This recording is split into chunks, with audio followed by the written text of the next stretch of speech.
دنیا کې ډیرو خلکو ته خرخ دی، خو چې تاسو ته وګورئ چې څومره ټایم وشو د خرخ، هغه به درته وایي چې 10 کاله وشو.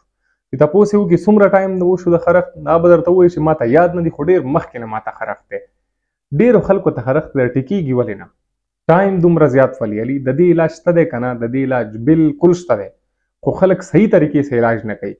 که څوک هم صحیح طریقې سره علاج وکړي، خرخ علاج ګران نه دی دومره، خو د صحیح طریقه هر چاته پکار دی چې صحیح طریقه زده کړي د خرخ، چې د دې علاج څه دی. درته وایم خرخ کیږي څه شي نه، یو ورکوټی شان چینجی دی، هغې ته موږ مایټس وایو، او خرخ ته انګلیش کې سکیبیز وایي.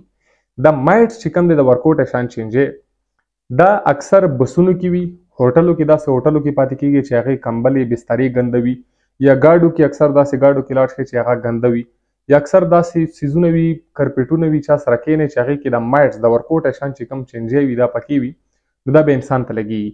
چې کله ما چینجی ستاسو بدن ته راوخیږي که نه، ستاسو د کوم پوستکی دی دې کې دننه سرنګونه جوړ کړي، وړه وړه سوري پکې جوړ کړي، دننه لاړ شي هلته بیا انډې واچوي، چې کله اګۍ واچوي پوستکي کې دننه، نو دا بیا خرخت شروع کړي. دا چې کوم چینجی دی د ورکوټی شان د ښکاري نه په سترګو باندې، دا مایکروسکوپ سره ښکاري، صحیح، دا په سترګو باندې نه ښکاري. نو اوس چې کله هم دا هلته انډې واچوي اګۍ واچوي، هلته خرخت شروع کړي، اکثر مخصوصا زیات شي خرخ، مخصوصا زیاتېږي په دې باندې چې بدن ورته ګرم شي، هغه نه پس لایټونه بند شي، ورته انسان بالکل ریسټ ویس کې شي، خوځېږي نه، او پوره چې کوم ماحول دی هغه هغې ته سیټ شي، هغه نه پس هغه څه وکړي شروع وکړي، سکین خوري، ستاسو غوښه خوري، دې نه بغیر وینه څکي د انسان، بس خرخ بیا شروع کړي، انسان خپل ځان ګروي. اوس د دې علاج څه شی دی، موږ به څه کولی شو؟ او لګېږي چا چا نه خبرې، خرخ دې نه هم لګېږي. او بله خبره هغه انسان ته چې چاته خرخ وي هغې نه هم لګېدلی شي، خو صرف دې نه نه لګېږي چې هغه سره ته لاس میلاو کړي، هغه سره ته غاړه میلاو کړي، دې نه نه لګېږي. چې کله هم هغه سره ته وې، لکه یو ښځه او خاوند وي، هغه چې کله خپلو منځو کې وي، چې کله هم دا 5 منټو نه زیات یو بل سره لاس وجنګوي، هغه نه پس هغه ته هم خرخ لګېدلی شي. اوس د دې علاج څه شی دی؟ علاج درته ښیم.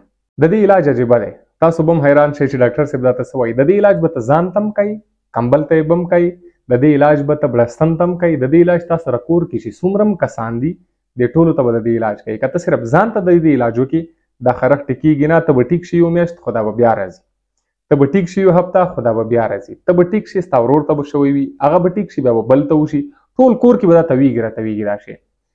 وجه څه شی دی؟ چې کله هم ته د ځان علاج وکړې، ځا چې د کوم ورکوټی شان چینجی دی د تاسو سره ختل دی، پوستکي نه چې دننه شوی دی، تا خو خپل ځان کې مړ کړو دا چینجی، کریم دې استعمال کو، ګولۍ دې استعمال کړې، شمپوان دې استعمال کو، مړ دې کړو. چې ستا کمبل کې کم پاتې دی هغه به څه کوي؟ خو به بیا راځي ستا بدن ته، ستا سکین ته، ستا پوستکي ته به بیا راځي، بیا به تا ته خرخ لګېږي. نو د دې علاج صحیح طریقه واوره. د دې علاج چې کوم دی، ډاکټر ته چې ته کله ورشي، هغه به تا ته ګولۍ درکوي، او دې نه بغیر به تا ته کریم درکوي، درته وایي چې دا مخصوصا لګوه. چې کله هم ته علاج وکړې که نه، علاج سره سره د څومره هم کور ولدي دې ته هم علاج وکړه. دې نه بغیر څومره هم کمبلې دي، څومره هم بسترې دي، څومره هم کپړې دي، تولیا دی، هغه څیزونه چې هغه کپړې نه جوړ شوي دي که نه، دا ټول به ته خوټ کېدلو اوبو سره وینځي. چې خوټ کېدلو اوبو سره ومینځي، هغې نه پس به دا ته غرمه ته واچوي، پوره یو ورځ به دا ته پوره غرمه ته واچوي، څومره هم دا وړه وړه چینجي چې شوي دي دې کې، دا ټول به مړه شي. دا ګران په دې دی چې دا په سترګو ښکاري نه که نه، چې کوم ځای کې دي او کوم ځای کې نه دي، مسله دغه دی. نو چې دا ټول څیزونه تا ووینځلو که نه، یو ورځ دپاره دا تنور ته واچولو، دې کې به هم ختم شي، ته د ځان علاج کوي، ستا چې کوم بدن دی، ستا کوم پوستکی دی، هغې کې به هم ختم شي. ډاکټران دې کې آیورمکټین چې کوم ګولۍ دی هغه ورکوي، پرمیترین چې کوم کریم دی هغه ورکوي، یا مخصوصا ټول بدن باندې لګوي، سحر چې راپاڅي هغه به مینځي. آیورمکټین چې کومې ګولۍ دي دا به روټۍ نه 13 منټه مخکې اچوي، مطلب په نهره خېټه باندې ښه وي چې دا واچوي، ورځ کې یو اچولی شي. نو دې سره بالکل هم چې څومره هم دا چینجي دي دا بدن کې مړ کېږي، او ستاسو بدن کې کم خرخ دی یا کم دا سوري جوړ کړي دي دې چینجي، دا ټول به دې سره ختم شي. خو خپله دا علاج کور کې په دې ځان ته مه کوئ چې اکثر پته نه لګېږي.